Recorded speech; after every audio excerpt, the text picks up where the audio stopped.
খিচুড়ির চাল ডাল সেদ্ধ হয়ে গেছে, সবজি সব কাটা হয়ে গেছে, আলু ফুলকপি গাজর মটরশুঁটি।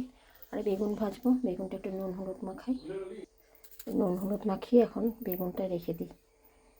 নুন হলুদ একটু তেল দিয়ে দেবো, একটু তেল দিয়ে দিলাম। এবার খিচুড়ির সবজিগুলো ভাজবো। ওর মধ্যে দেবো একটু গোটা জিরে আর শুকনো লঙ্কা তেজপাতা, 4টে কাঁচা লঙ্কা দিলাম, আলুগুলো দিয়ে দিই। এবারে ফুলকপিগুলো দিয়ে দিচ্ছি, একটু নুন হলুদ দিয়ে ভাজবো।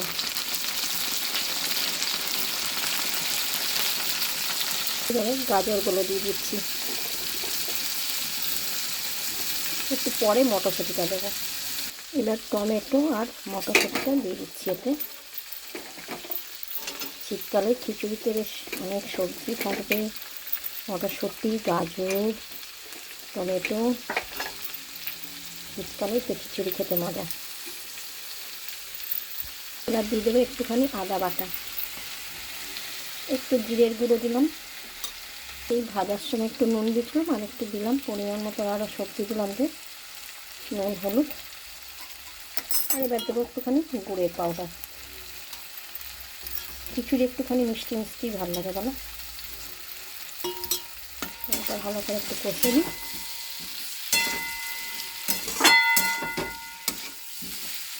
মশলাটা কষা হয়ে গেছে, এবার আমি এই সিদ্ধ করা চাল ডালটা এতে দিয়ে দিচ্ছি। একটুখানি গরম জল দিয়ে দিলাম।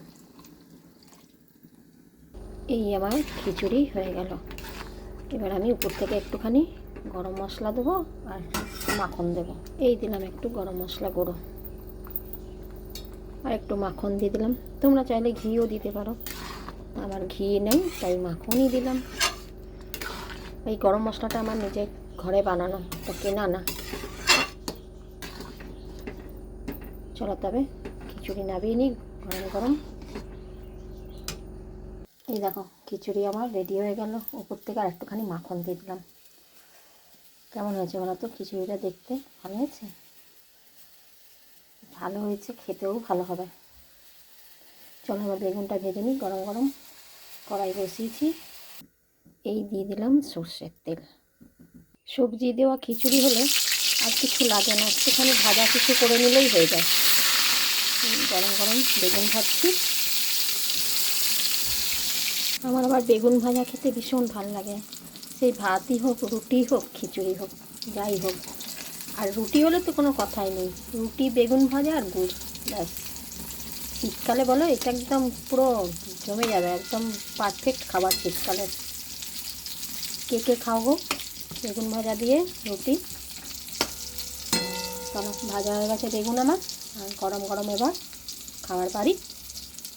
এই আমার দুপুরের রান্নাবান্না কমপ্লিট। আজকে করলাম সব সবজি দিয়ে, সব বলতে ফুলকপি গাজর মটরশুঁটি আলু টমেটো দিয়ে, একটুখানি মুগ ডাল আর গোবিন্দভোগ চাল দিয়ে খিচুড়ি, আর তার সঙ্গে বেগুন ভাজা। ভালো না? খুব ভালো লাগে। একটু চাটনি হলে ভালো হতো, কিন্তু এই যে টক টক খেতে পারবো না ওষুধ খাবার চক্করে। তো আজকের আমার এই মানে দারুণ খিচুড়ি আমার সবসময় ফেভারিট। ঠিক আছে, চলো তবে রাখি এখন। আর আমার ভিডিও যদি ভালো লাগে, তোমরা রান্নার ভিডিও লাইক কমেন্ট করো, ঠিক আছে? আর আমার খিচুড়িও যদি তোমাদের ভালো লাগে, নিরামিষ আজকে যেহেতু মঙ্গলবার নিরামিষ, তাই জন্যই আরও বানালাম খিচুড়িটা। চলো তবে রাখি, টাটা। সবাই ভালো থেকো, সুস্থ থেকো, আবার দেখা হবে অন্য কোনো ভিডিওতে।